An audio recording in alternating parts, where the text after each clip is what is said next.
Alicia. Your turn. I'm Polly Welch. I have a daughter who's a junior in high school, and I have a fourth grader. I feel like I've been here forever, and I will be here forever. I've served on lots of committees in my previous life here, and now I teach Understanding Disabilities. I've done that for 2 years. And I'm also the liaison from Lincoln to the Special Ed Parent Advisory Committee, which is where I just was. We were electing our new chair. Did you want to talk about Understanding Disabilities for next year? Oh, did I miss the opportunity to sell? You're on. Some of you, I realize there are a lot of parents here with much younger children.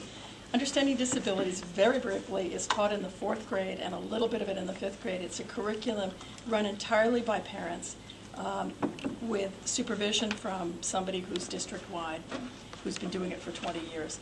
And it's a curriculum that encourages children to learn more about people who are different than themselves. It specifically focuses on physical disabilities, vision loss, and hearing loss. And it gives children an opportunity to experience some of those things and also to meet with people who have those disabilities and learn a little bit more from them and be able to ask them any question they can think of. It's a really interesting and fun program, and it requires about 20 to 30 volunteers. And typically we try to draw from the 4th grade. This year the 4th grade teachers very nicely made it quote unquote mandatory for 4th grade parents. That didn't seem to increase the take of volunteers, but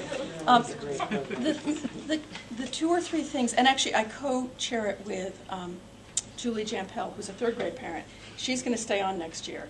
And I said I'd be a resource. I actually, my work involves being an advocate for people with disabilities, so I have a lot of familiarity. But we need somebody to recruit volunteers, and we need somebody to do a lot of the organizing with the teachers of the times and the various events.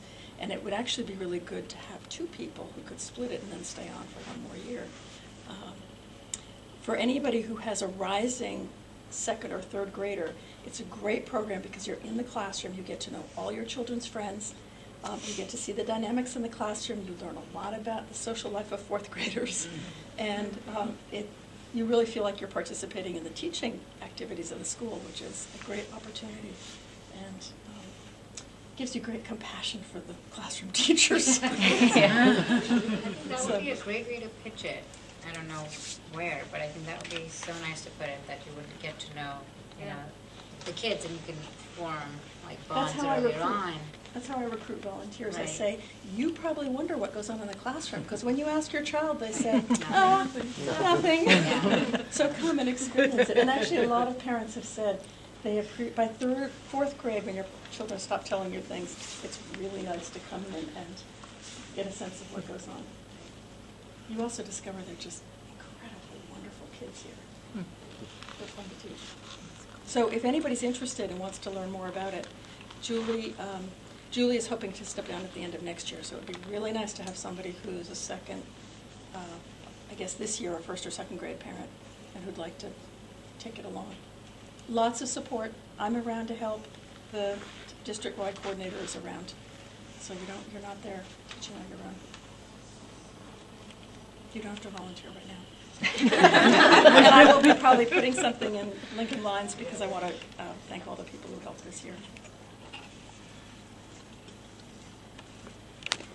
All right, so we're going to try and get a list together of all the help wanted to make a board, figure out from Eileen when the June breakfasts are, if we can show up at those.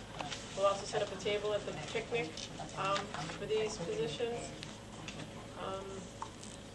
And if anyone has anything they want the interview committee people to think about, that you should email those people. So I think if we all leave here tonight and spread the word too, even to tell 2 people, and we get that list out as well, somewhere we can put the names. Mm-hmm. And they can either speak to them or email them. Then hopefully their issues will get to the interview committee. Is that it?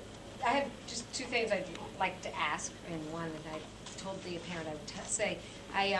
Kim Ozaki helped certain days with Liesl and other parents with the MCAS breakfast, and I asked her, I said, would you be willing to take it on with another parent next year, just because it's such a big project, and she said she would be willing to. And so it's that face-to-face, you know, I got her at a moment when she was thinking about what she was doing. And I she said confirmed yes. it with her in private. It's true, it's on. Yeah. So it does work. And, you know, I just want to say thank you for organizing MCAS breakfast. For years, I did that on top of organizing MCAS, and it's huge. It's huge. So I would race around and deliver breakfast, and then I would run upstairs and, you know, open my door so teachers can sign up. It was crazy.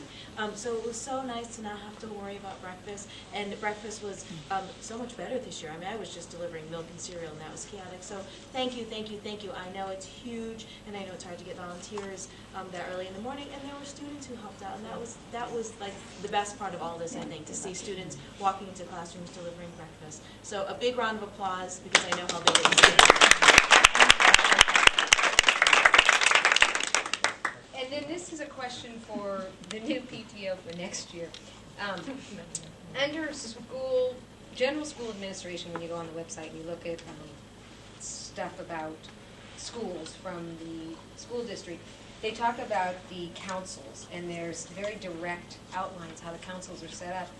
And this is one of the issues that another parent had brought up to me numerous times, but when it talks about the membership, it defines exactly what the school council membership is supposed to be. And then it says 4 parents elected by the parents of the respective schools, with elections conducted by the PTO executive board in consultation with the principal. No more than 1 member of the PTO executive board will be an elected member of the school council. And what I'm presenting is I hope that we, with a new principal, would take this on next year and make sure this happens. The school council is a big part of our school, and that has been, I think, another piece that has been missing as the link to the PTO. Mm-hmm. And I think the people who've been on it are doing a fabulous job, and they're doing a great job. But I think it would be important to have them recognized and to know that they were voted on by the PTO to put into that position. They are, in a sense, the representatives to the principal. I mean, and they're making future plans that the school is trying to meet. So I bring this up to the... LSAC? This is LSAC. Okay, so you see that a lot, LSAC. I had no idea what it was. Yeah. You know, It's elected by all the parents, not by PTO. Yeah, and that's what's, it's interesting. It does say that's what I always thought that it was supposed to be. It says conducted. It doesn't say elected, but yes, it's conducted, that the executive PTO board is supposed to conduct the election of those parents. But how many Historically, parents we haven't haven't had enough parents? Right. We've right, had to that's beg right. parents to join. I mean, that's the history behind it. Yeah. We just had to beg parents to really be part of the committee. So it would be great if there was an increased interest and that you actually needed to hold elections. Well, or at least a slate.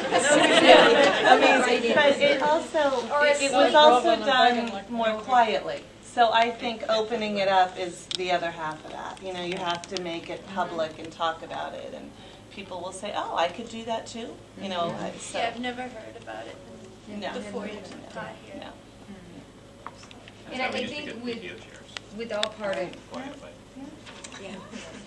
talking about it in principle and new things that a principal will take on, this is an opportunity for it to be taken on with its guidelines.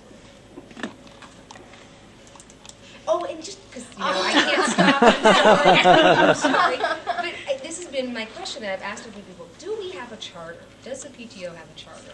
Or do we just Bylaws, work, you mean? do we have bylaws? Yeah, And Maybe. and If they are do it probably at my published, house. and where are they? in the files at my house, if I have them.